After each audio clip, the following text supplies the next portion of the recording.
sama. Apa namanya, sangat menarik sekali dan apa namanya kita ingin menggambar ulang kembali beberapa fenomena teman-teman yang ada di asrama, khususnya SMP SMA tingkatannya.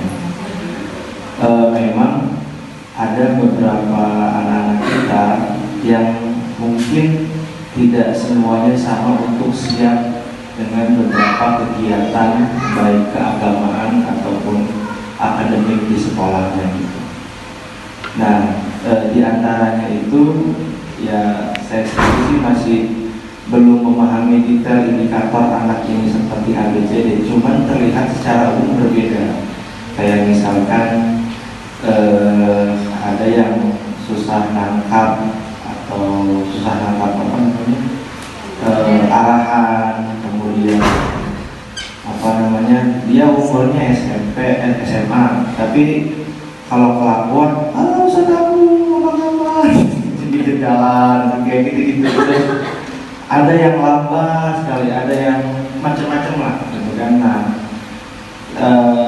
ada beberapa apa namanya teman-teman melihat ini sepertinya itu juga tidak berani mengatakan apakah ini berkebutuhan khusus atau tidak, karena beragam seperti itu bagaimana kalau ikut pengajian bapak ikut, pengajian anak-anak ikut gitu.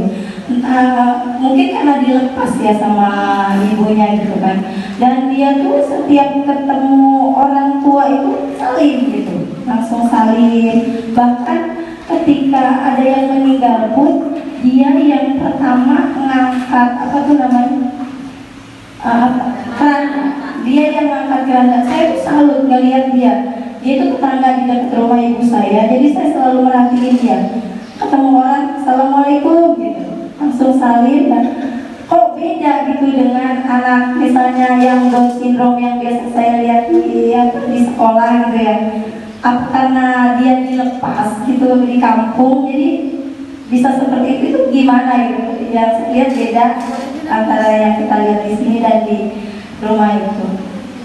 Iya, ini pertanyaannya bagus banget ya. Jadi menggambarkan bahwa anak-anak yang berkebutuhan juga ternyata bisa melakukan hal-hal yang membuat kita jadi amazed ya. Gitu. Nah, Down syndrome itu memang biasanya mereka secara sosial emosional lebih nice, gitu. Lebih stabil dibandingkan anak IDD yang lain atau anak dengan keterbelakangan mental yang tipenya yang lain. Saya pun paling kayak gitu kalau dapat anak yang Down syndrome, bawaannya pengen ngajak main dulu, gitu kan, karena mereka secara usia mental memang di bawah gitu. Dia senang nyapa, walaupun saya suka nanya, oh masih kenal nggak sama aku? Enggak, emang bunda siapa? Padahal dulu mainnya sama saya gitu kan. Tapi anaknya memang karena saya tahu dari pola asuh keluarganya baik, kemudian dia juga ikut pengajian. Walaupun pengajiannya itu dia bahkan kelasnya di bawah tetangga saya yang udah kelas 1 SMP, levelnya masih di bawah, tapi dia rajin ngajinya. Nah, sebenarnya dengan lingkungan yang positif itu anak tetap bisa memunculkan potensi terbaiknya gitu. Dan tentunya tidak lepas dari pola asuh yang memang didapatkan. Jadi kalau kita bicara anak Down syndrome, justru ketika misalnya dia dimasukin sekolah yang sekolahnya tidak bisa mengakomodasi, nggak bisa keluar potensinya. Tapi karena mungkin yang tadi Bu Eli bilang di kampung nih, ya akhirnya nggak disekolahin. Secara usia mental kan memang dia mungkin seperti anak prasekolah.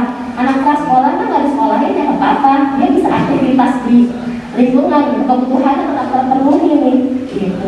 Akhirnya memang dia bisa mengembangkan atau mengeluarkan kemampuan sosial emosionalnya justru dengan sangat baik. Gitu ya. Kita sama sekali.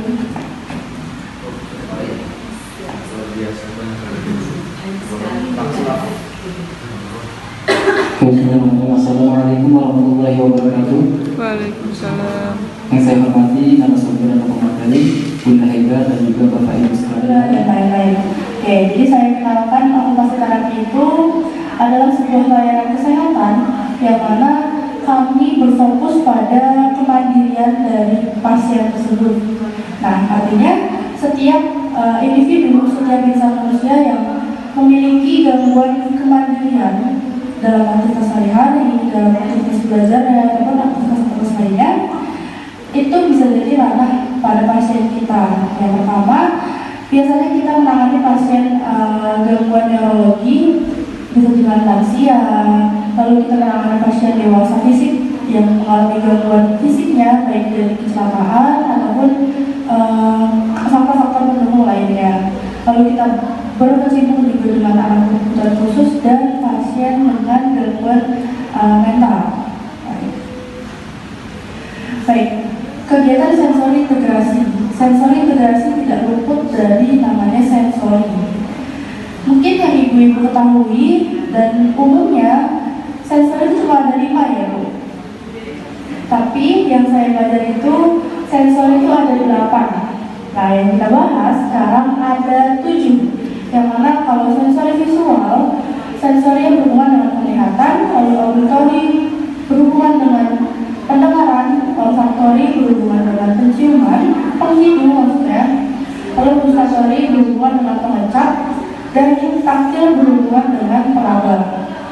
Nah, sensori yang kedua ini itu sensori yang tergolong baru untuk ibu-ibu mungkin, yang mana vestibular ini berhubungan dengan keseimbangan tubuh manusia, dan proprioception atau proprioceptive ini berhubungan dengan gerak dari manusia ini. Oke. Nah, kenapa sih sensori itu penting? Karena menurut William dan Schellenberger itu pada tahun 1990-an ada namanya piramida of learning atau piramida aktivitas sehari-hari dan kehidupan manusia. Nah, untuk seorang anak mencapai akademiknya, bagian atasnya, sejatinya piramida atasnya ada tujuan utama ya Ibu. Jadi untuk mencapai tujuan akademik, tujuan aktivitas daily living, lalu ada perilakunya, anak sudah harus kuat pada bagian